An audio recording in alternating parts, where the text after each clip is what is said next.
Welcome back everyone to the LEC prediction series, where this week we have the opening games of playoffs.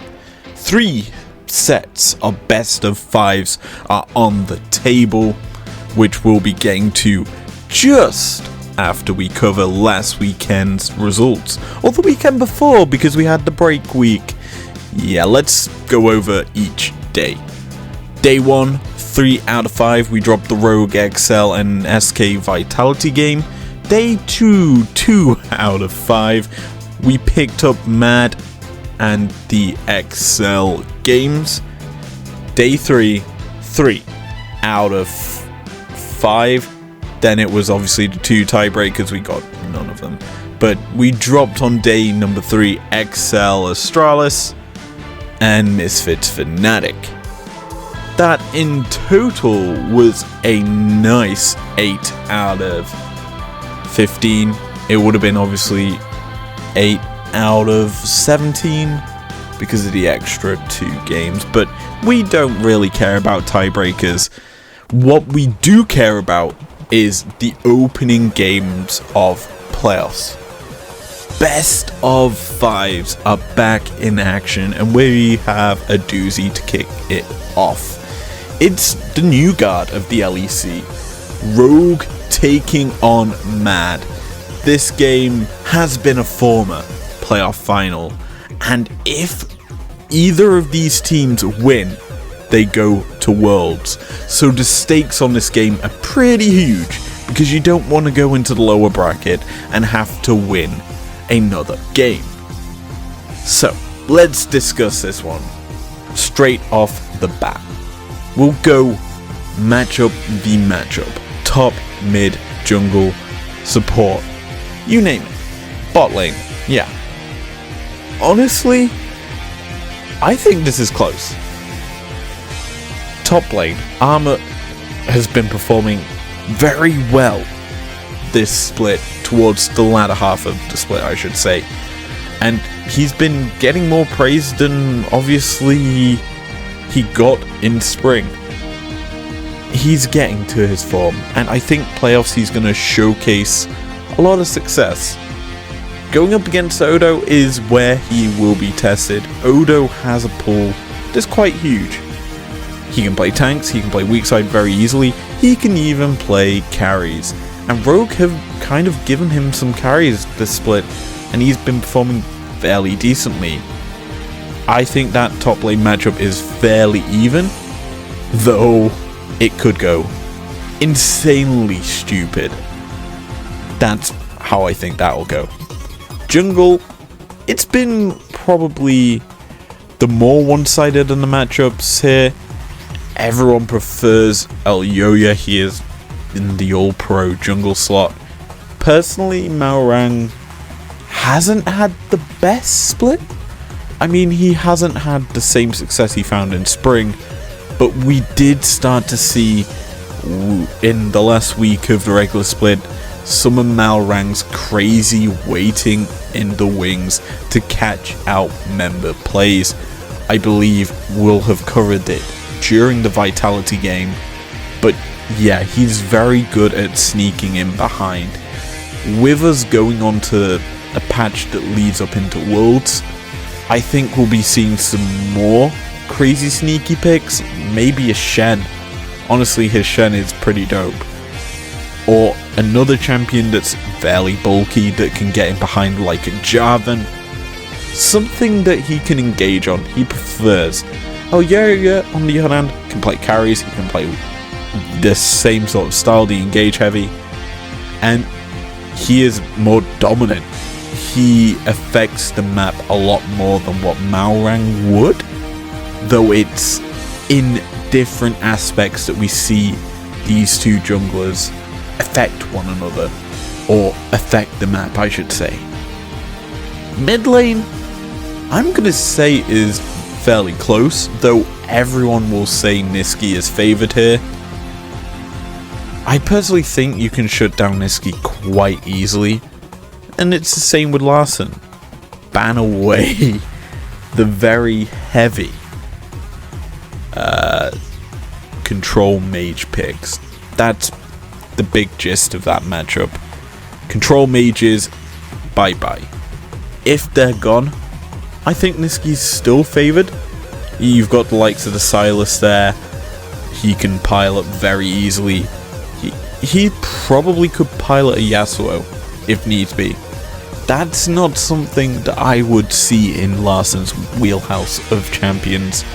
He's only just been unleashed onto an Ahri, and he's found success on it.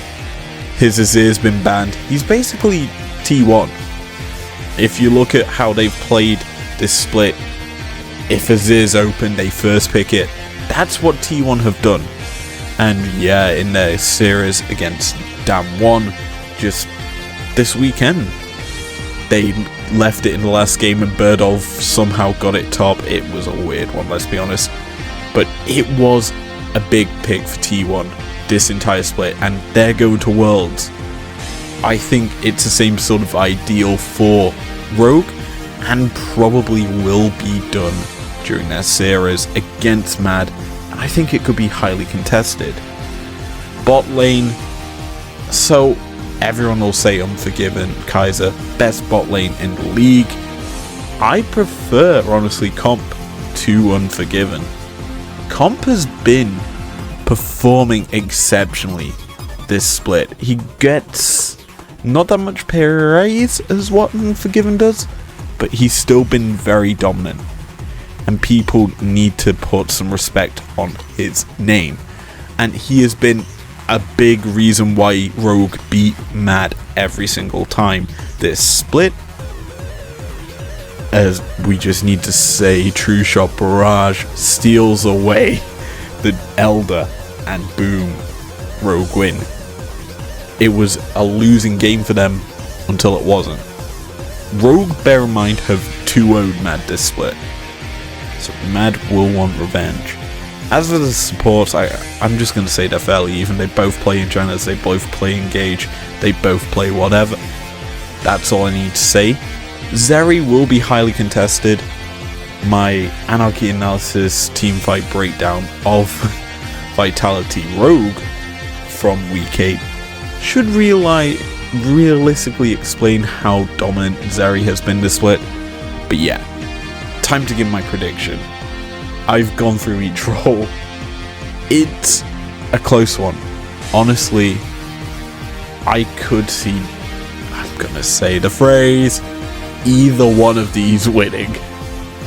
But my prediction's a 3-2, based on that sentiment. It's going to Rogue. I personally think Rogue will outshine Mad. Mad will try to do some crazy teamfight.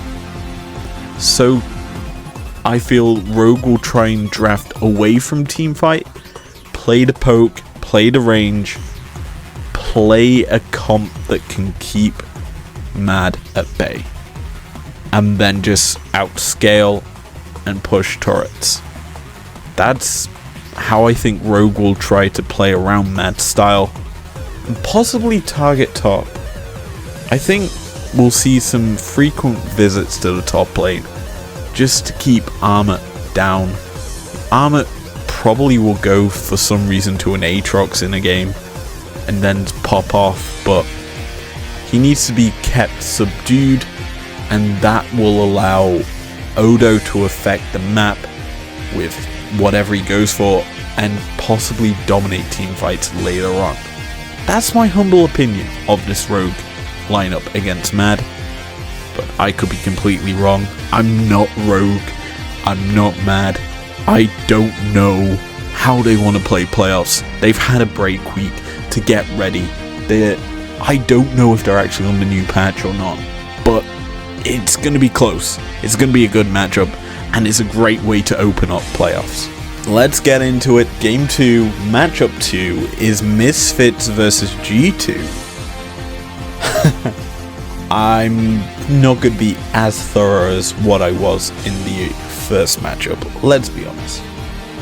I feel this one is slightly more one-sided than the previous one, and I hate to say that, but I feel Misfits are going to lose.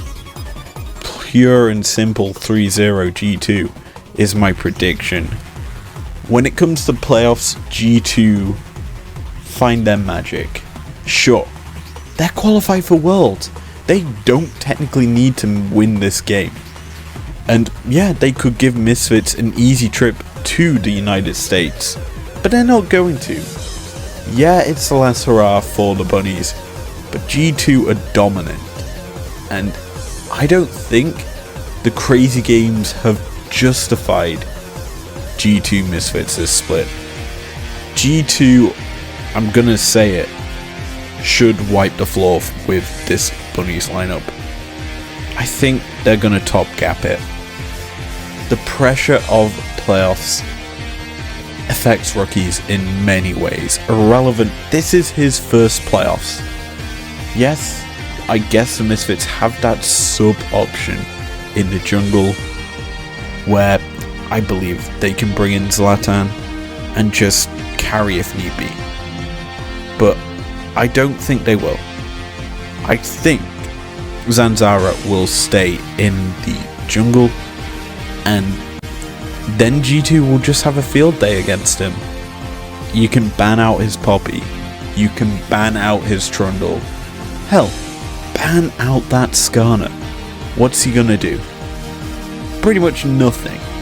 So, when they get into the Rift, I think G2 should wipe the floor with Misfits. That's why I've gone with a 3-0. Series of the week. XL versus Fnatic. Two British orgs going up against one another in a best of 5. I'm gonna just say this right now. Fnatic are lucky to be in playoffs. And that's a shocking thing to say, considering the talent they have on this roster. It is huge. I'm not gonna deny the fact that certain players stepped up in the final week, namely Upset, on Azeri, just slaying. That's all I need to say was the reason Fnatic are in this position in that 6th place. XL on the other hand, yeah, they deserve to be here. A bit of a woe during the mid-split, and I'm gonna say it, that woe may continue on here. I think there's a bit of a diffy in the bot lane, and Upset versus Patrick. Patrick's kind of defaulted towards a Draven. Upset's defaulted towards the Sivir and the Zeri, and realistically, he has played quite a wide range of champions here this split, and that's a big thing because his pool usually gets limited down, Upset, to very few champions. But here he's just been able to open it up, show he can play multiple champs, and then dominate while his team probably ints around him. That's been Fnatic's playstyle during this split. Kind of sad to say, honestly. I wish they actually did perform at top level Fnatic, like the super team they should realistically be. XL, Korean bootcamp, baby. That's what's going to carry them through this game, if they are to win. I'm not going to say they deserve it, but hand on my heart, I think this game will be closer than it deserves to be. Fnatic should 3-0 XL on paper at the start of the year, but I think it's going to be closer. I've given XL a game, 3-1 to Fnatic, though it shouldn't be that, and it's kind of sad to say, honestly. But regardless, let's end this out here. Bit of a quick one, honestly feels nice and refreshing to cover only 3 series instead of 15 games. So yeah, thank you very much for joining me. If you've enjoyed this prediction for each game, series, whatever, leave a like down below. Subscribe if you want to, and I'll see you guys for the next round predictions. Peace out.